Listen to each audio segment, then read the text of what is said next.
Shalom saudara yang terkasih di dalam nama Tuhan Yesus Kristus. Kali ini kita akan membahas mengenai tema kita, yaitu mengapa Yesus yang harus menjadi juru selamat.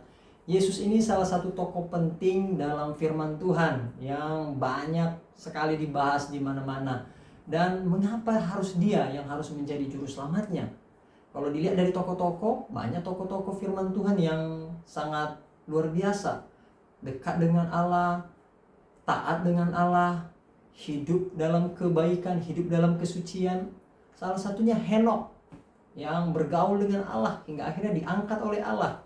Demikian juga Elia yang sangat Tuhan senangi kehidupannya. Elia adalah orang yang sangat luar biasa beriman kepada Tuhan, dan dia pun dibawa ke surga oleh Tuhan. Kenapa bukan mereka? Tapi kenapa harus Yesus? Kita akan belajar bagaimana Alkitab bercerita mengenai kenapa Yesus yang menjadi juru selamat yang dinyatakan di dalam dunia. Mari kita belajar. Yang pertama, itu semua karena rencana Allah. Allah tidak kaget ketika manusia jatuh ke dalam dosa. Dia sudah tahu sejak semula dan memiliki rencana penebusan. Kejadian pasal 3 ayat 15 adalah janji pertama tentang Mesias. Disebut pro evangelium. Allah berkata kepada ular atau iblis, yaitu dalam Kejadian pasal 3 ayat 15, "Aku akan mengadakan permusuhan antara engkau dan perempuan ini, antara keturunanmu dan keturunannya. Keturunannya akan meremukkan kepalamu dan engkau akan meremukkan tumitnya." Keturunan perempuan menuju kepada Yesus yang akan mengalahkan kuasa dosa dan iblis. Nubuat dalam perjanjian lama, Allah menyiapkan kedatangan juru selamat melalui sejarah bangsa Israel. Lewat korban binatang dihukum Taurat kalau kita tahu, yaitu dalam Imamat pasal 17 ayat 11. Allah mengajarkan bahwa dosa hanya bisa diampuni lewat darah. Lewat nabi-nabi, Allah menubuatkan tentang Mesias. Kalau bisa kita lihat dalam Yesaya pasal 7 ayat 14, lahir dari perawan dikatakan di situ. Dalam Mika juga pasal yang kelima ayat kedua, lahir di Bethlehem. Yesaya pasal 53, menderita dan mati untuk dosa umatnya. Semua nubuat ini mengarah ke Yesus, bukan orang lain. Rencana Allah melibatkan penjelmaan Allah. Tidak ada manusia yang bisa menyelamatkan manusia, karena semua manusia sudah berdosa. Di dalam Roma pasal 3 ayat 23. Maka Allah sendiri menjadi manusia dalam pribadi Yesus. Yohanes pasal 1 ayat 14, di situ dikatakan bahwa firman itu telah menjadi manusia.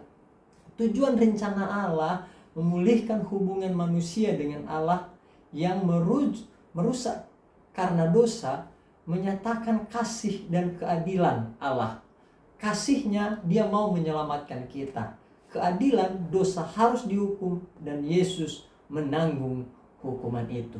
Saudara yang terkasih di dalam nama Tuhan Yesus Kristus, yang pertama ini semua sudah Allah rencanakan. Bagaimana manusia berdosa dan bagaimana Allah mengetahui manusia sudah berdosa dan bagaimana Allah merencanakan suatu penebusan itu melalui Yesus Kristus yang sudah dinubuatkan dalam Kejadian tadi pasal yang ketiga ayat ke-15. Semua sudah direncanakan oleh Allah. Yang kedua, dalam Alkitab Yohanes pasal 1 ayat 1 dan ayat 14, di situ dikatakan bahwa Yesus adalah Allah yang menjadi manusia. Yesus adalah Allah yang menjadi manusia. Kalau kita tahu dalam Yohanes pasal 1 ayat 1, pada mulanya adalah firman. Firman itu bersama-sama dengan Allah dan firman itu adalah Allah. Firman itu telah menjadi manusia dan diam di antara kita. Firman di sini adalah Yesus. Dimaksud dialah kekekalan. Dia adalah Allah lalu menjadi manusia. Dalam Filipi pasal yang kedua ayat ke-6 dan ketujuh, yang walaupun dalam rupa Allah telah mengosongkan dirinya sendiri dan mengambil rupa seorang hamba dan menjadi sama dengan manusia. Mengapa Allah harus menjadi manusia? Ini pertanyaan penting yang perlu kita pahami. Mengapa Allah harus menjadi manusia? Untuk menyelamatkan manusia dari dosa, hanya Allah yang bisa mengampuni dosa. Markus dalam pasal yang kedua ayat ke-7 dikatakan, tapi untuk menebus dosa, dia harus mati sebagai manusia. Di dalam Ibrani pasal yang kedua ayat ke-14 dan 15. Untuk menjadi perantara yang sempurna, Yesus sebagai Allah memahami kekudusan dan keadilan Allah. Sebagai manusia, dia merasa penderitaan kita. Di dalam Ibrani pasal 4 ayat 15. Untuk menggenapi rencana penebusan, korban penebusan harus tanpa cacat. Dan Yesus hidup tanpa dosa. Dalam 1 Petrus ya, kita tahu pasal 2 ayat ke-22. Bukti-bukti Yesus adalah Allah mengampuni dosa. Markus pasal yang kedua ayat ke-5 sampai ke-7. Kuasa ini hanya dimiliki oleh Allah. Menguasai alam. Markus pasal yang keempat ayat 39 di situ dikatakan, memerintahkan badai berhenti. Wah, luar biasa Yesus. Menerima penyembahan. Dalam Matius pasal 14 ayat 33, malaikat dan nabi-nabi tidak pernah menerima penyembahan, tetapi Yesus menerimanya. Mengaku satu dengan Bapa.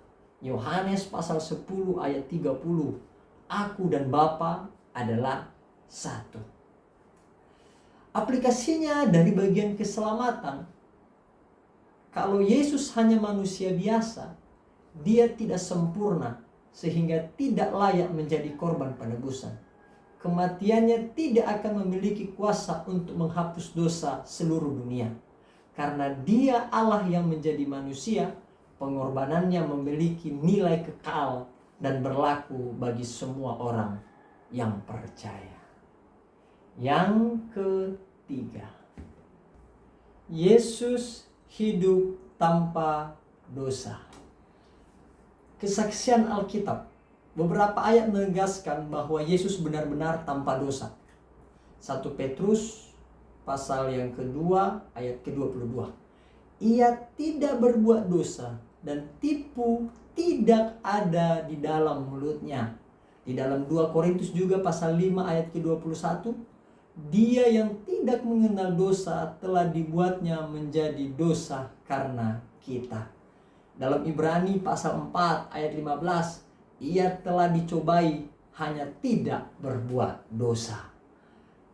Kita dalam kehidupan, bukti dalam kehidupan, Yesus dicobai iblis tapi menang. Matius pasal 4 ayat 1 sampai 11. Di situ kita tahu bahwa Yesus dicobai oleh iblis pada saat dia berada di padang gurun, pada saat dia sedang berpuasa 40 hari di sana. Yesus menolak semua godaan dengan firman Allah.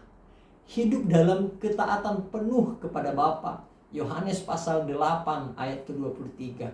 Lalu melakukan kehendak Bapa. Tidak ada tuduhan yang benar.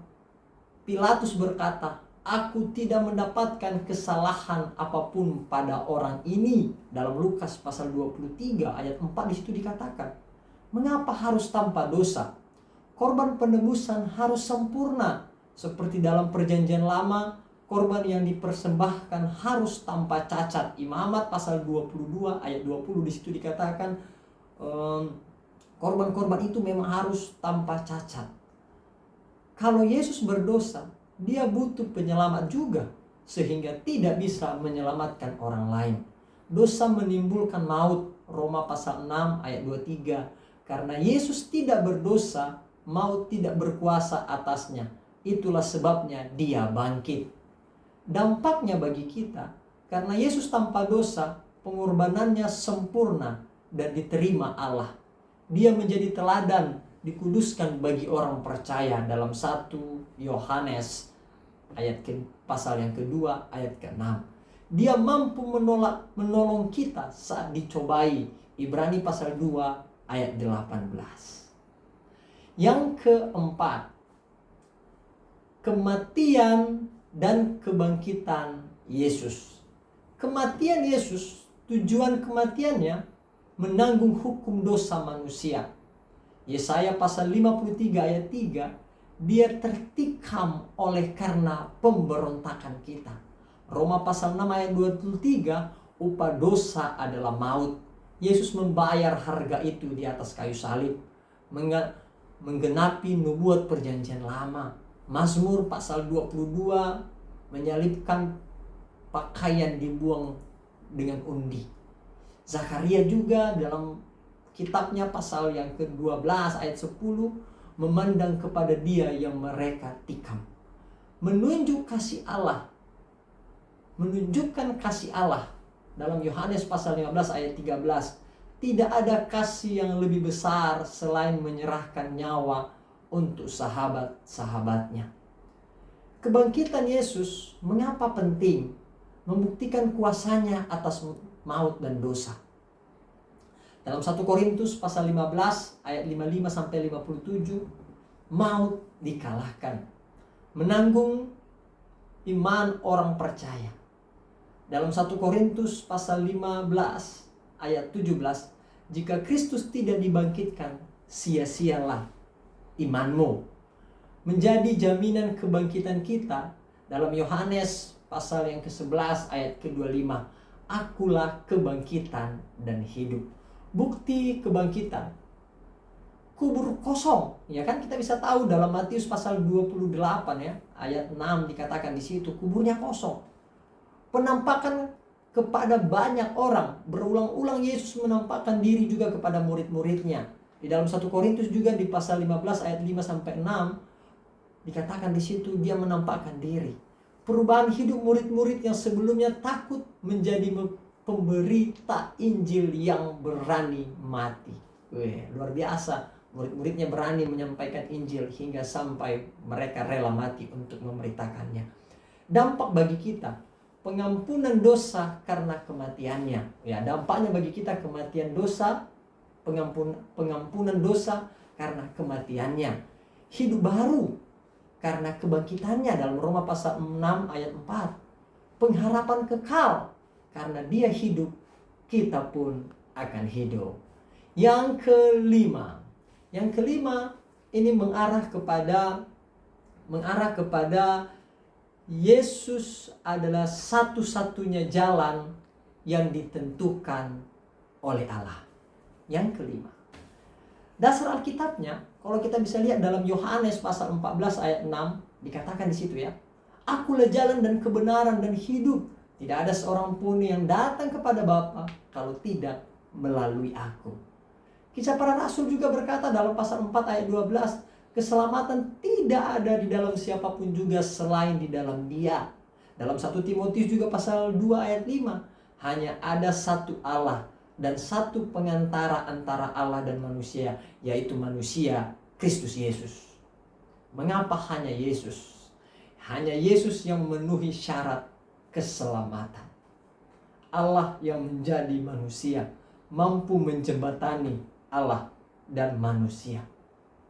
Hidup tanpa dosa, korban yang sempurna, mati menebus dosa, membayar hutang yang seharusnya kita tanggung, bangkit dari kematian membuktikan kuasanya atas maut, jalan yang Allah tetapkan sejak awal. Dari Kejadian pasal 3 ayat 15, semuanya nubuat mengarah kepada pribadi, bukan banyak pilihan.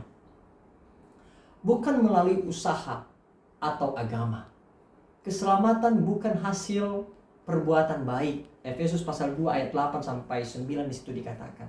Karena tidak ada perbuatan yang bisa menghapus dosa. Agama, ritual, atau filsafat manusia tidak dapat memulihkan hubungan dengan Allah. Hanya darah Yesuslah yang bisa. Dampak bagi orang percaya. Keyakinan penuh bahwa kita berada di jalan yang benar. Tanggung jawab untuk memberitakan Injil karena di luar Yesus tidak ada keselamatan. Kehidupan yang berfokus kepada Dia, bukan pada jalan lain yang kelihatannya baik tapi menyesatkan, dalam Amsal pasal 14 ayat 12. Kiranya bukti-bukti dari firman Tuhan ini bisa menjelaskan kepada kita bahwa Yesuslah jalan keselamatan. Mengapa Dia jalan keselamatan? Karena Dia sudah direncanakan Allah. Karena Dia tidak berdosa. Karena Dia adalah Allah itu sendiri. Dan karena Dia sudah mati dan bangkit kembali. Dan yang kelima, Dia satu-satunya jalan yang sudah ditetapkan oleh Allah. Kiranya pemahaman kebenaran firman Tuhan ini memberi pengetahuan kepada kita, dan kita bisa tahu dan menjawab mengapa harus Yesus yang menjadi juru selamat kepada semua umat yang ada di dunia ini. Karena Yesus adalah Allah itu sendiri. Tuhan Yesus memberkati. Shalom.